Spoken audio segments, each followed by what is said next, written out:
Setelah bertahun-tahun meninggalkan masa lalunya, Dian akhirnya kembali ke desa tempat ia dibesarkan.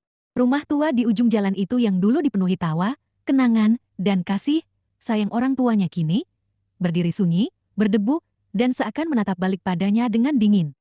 Saat ia melangkah masuk, udara di dalam terasa berat. Dan entah kenapa, hatinya berdesir. Dian, kenapa rasanya seperti rumah ini tidak menyambutku? Rika, mungkin kamu hanya rindu masa lalu, Dian.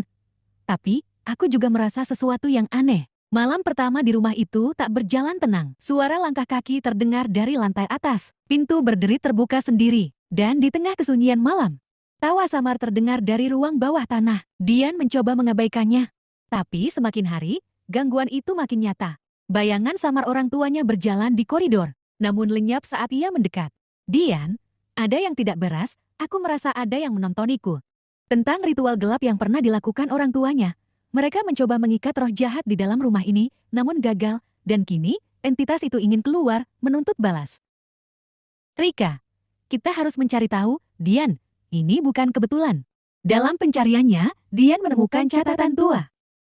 Tangan Dian bergetar saat membacanya. Dian, Ibu, kenapa kalian tidak pernah memberitahuku? Pak Harjo, Dian, ini salahku, aku yang memberi izin pada mereka melakukan ritual itu. Rika, kita tidak bisa lari, kita harus melawan. Dengan keberanian, armata, dan pengorbanan. Dian akhirnya berhasil mengungkap kebenaran, menenangkan roh yang marah, dan menutup pintu kegelapan yang telah terbuka sejak dulu. Namun, kemenangan itu tak tanpa harga. Ia kehilangan seseorang yang dicintainya dan sebagian dari dirinya sendiri, kini rumah itu tenang. Bukan dengan rasa takut, melainkan dengan hati yang damai.